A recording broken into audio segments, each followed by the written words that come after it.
The world's most honored watch is Longines. Longines watches have won 10 World's Fair grand prizes, 28 gold medals, and more honors for accuracy than any other timepiece. Longines, the world's most honored watch, is made and guaranteed by the Longines Whitnall Watch Company. It's time for the Longines Chronoscope, a television journal of the important issues of the hour, brought to you every Monday, Wednesday, and Friday. A presentation of the Longines Whitnall Watch Company, maker of Longines, the world's most honored watch, and Whitnall, distinguished companion to the world-honored Longines. Good evening. This is Frank Knight. May I introduce our co-editors for this edition of the Longines Chronoscope. Mr. William Bradford Huey, editor of the American Mercury, and Mr. Henry Hazlitt, editor of the Freeman and contributing editor for Newsweek magazine. Our distinguished guest for this evening is the Honorable Estes Kefauver, United States Senator from Tennessee. The opinions expressed are necessarily those of the speakers. Senator Kefauver, the members of our Chronoscope audience, of course, remember you, sir, from your sensational crime investigations. They know that you are the vigorous Tennessean who now aspires to the Democratic nomination for the presidency. And tonight our audience will appreciate the views on some of your political views. Now, sir, if you are running for the Democratic nomination, what is your present criticism, or what is your principal criticism of the Democratic administration that now exists? Well, Mr. Huey, I think I may make this very clear in the beginning that I'm running on my own. I'm not, I think that we have had two great and fine Democratic administrations. I have supported the foreign policy and the economic and social program of both President Roosevelt and President Truman. You're a new dealer and a fair dealer. Well, I don't classify myself as on the dealers. I believe in progress, and if you want to say a new dealer or a fair dealer, I believe that the American people have made great advancement both in our foreign policy and in our domestic policy under the last two Democratic administrations. You want to know why I'm running for president? I feel that, of course, every American boy aspires to run. I want to do what I can to see that we continue on with an aggressive foreign policy, that we do not abandon our place of leadership in the world. Also, I'm very much interested in seeing that we continue to have our social and economic gains. I do want to place additional emphasis upon the necessity of taking affirmative action in the effort against corruption. I want us to see the federal government taking a more leading part, both Congress and the executive department, and leadership in that respect. But in the main... Also, I feel that we must get on a sounder financial basis, that we cannot go on year after year on basis of deficit financing. And I think, Mr. Huey, that there's room for youth. I don't call myself young because I'm not, as you know, but I think there's room for new ideas and younger people in both of our political parties. Well, Senator, I take it then that if there are two issues between you and the President, one of them is that you don't feel that there has been sufficiently drastic dealing with the corruption issue or sufficiently adequate dealing with it, and that you are a little worried about the spending program. Would those be your Mr. Hazlett, I think in fairness we should say that a great deal has been done, I think, both in government and out in this effort.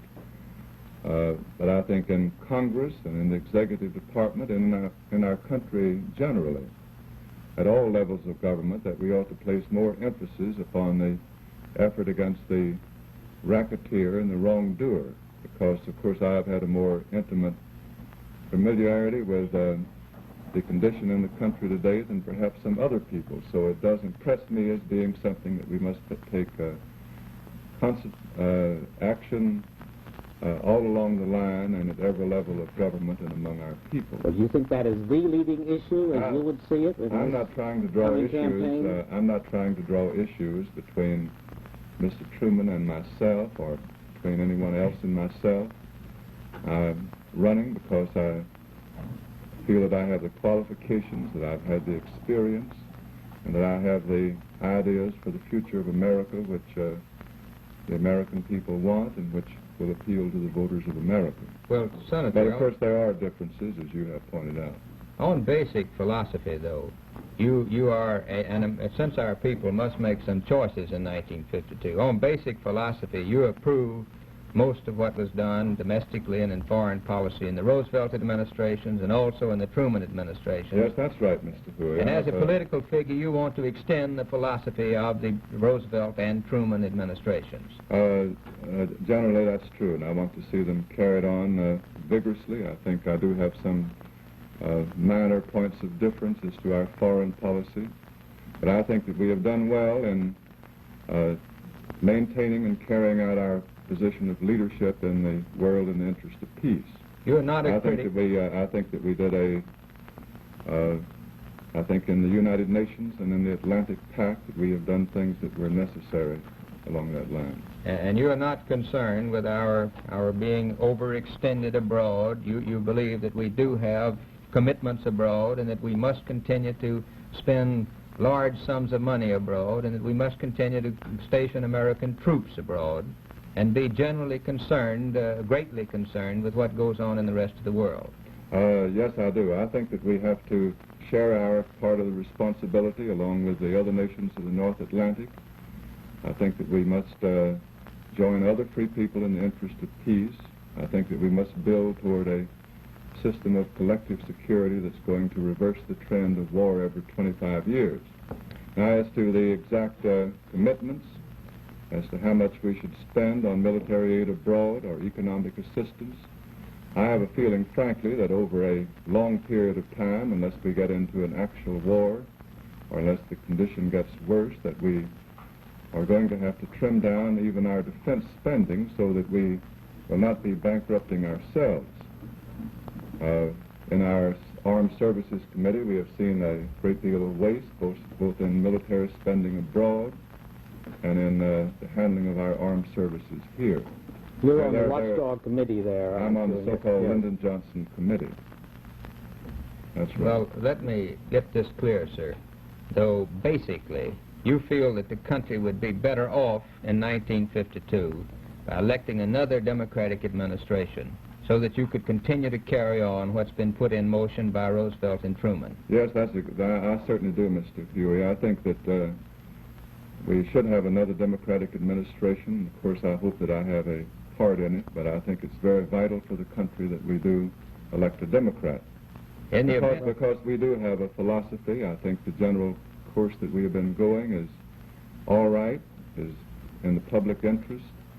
I don't know which direction in the way of foreign policy we'd go if we had a Republican administration. And I think the fact that the Republican Party generally has opposed the economic and social gains, the resource development that we have had in the country, although many of them have favored it, but as a party they have opposed it, would not speak well for the future of those programs under a Republican administration. Well, Senator, most of the people who discuss your candidacy say that you face opposition within the Democratic Party from two ends. Now, the Southern Democrats are supposed to think that you're too much in favor of the fair deal, and some of the administration Democrats feel that you have been taking too drastic a position or on the question of corruption. Now, would you like to comment on that? Yes, I certainly would, Mr. Hazlitt. That's quite true. I do face opposition from both in the South and both in the North, all of which points out that I think it's going to be very difficult for us to have any president who will meet the exact formula of any section of the country. And I think that any section that expects that is just not looking at it from an overall viewpoint.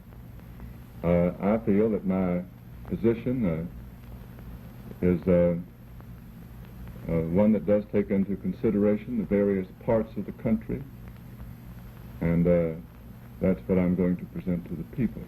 Why do you I think they will understand that no section of the country can have a man just exactly like the one they want.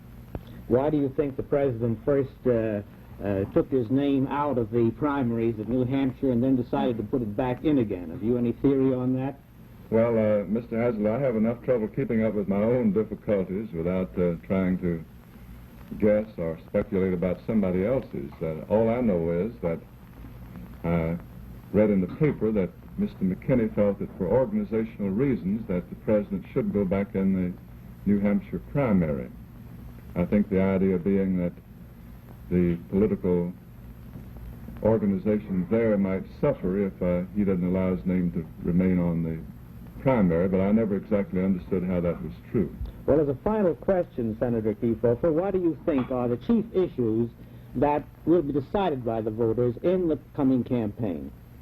Are you talking about the general... No, I'm talking about the presidential campaign, yes, you're not talking the about primary campaign.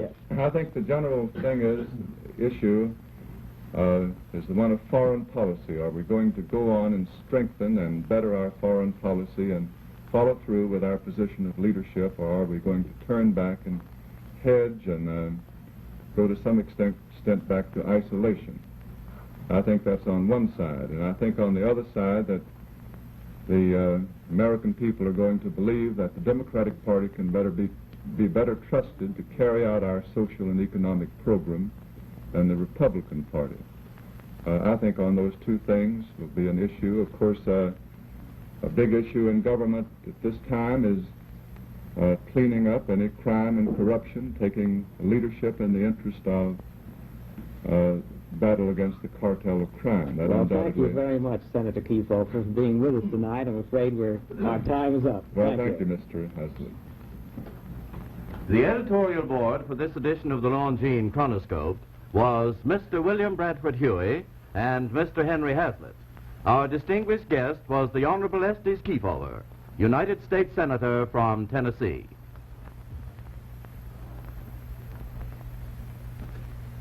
Neither the eye nor the camera can determine a winner at the events in the Winter Olympics at Oslo. The winner is determined by the world-honored watch Longines, the watch of first choice for timing championship sports in all fields. Now why? There is one reason, and one reason alone: the greater accuracy of Longines watches of all types. Examine the records of the accuracy trials at the great government observatories, and you'll find proof of this statement.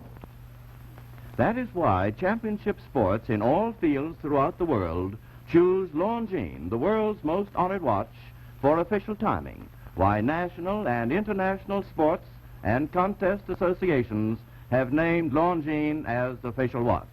Among these are the American Automobile Association, the American Powerboat Association, and the National Aeronautic Association. Just so, it's the greater accuracy of Longines watches of all types that has made Longines the first choice with discriminating men and women everywhere. So if you wish to buy the quality watch of all the world, either for yourself or as a gift, you too should choose Longines, premier product of the Longines Whitnor Watch Company.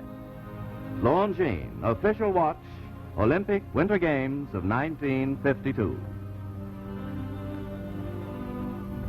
Join us every Monday, Wednesday, and Friday evening at this same time for the Longines Chronoscope, a television journal of the important issues of the hour, broadcast on behalf of Longines, the world's most honored watch, and Whitnor, distinguished companion to the world-honored Longines, sold and serviced from coast to coast by more than 4,000 leading jewelers who proudly display this emblem, Agency for Longines Whitnor Watches. This is Frank Knight speaking.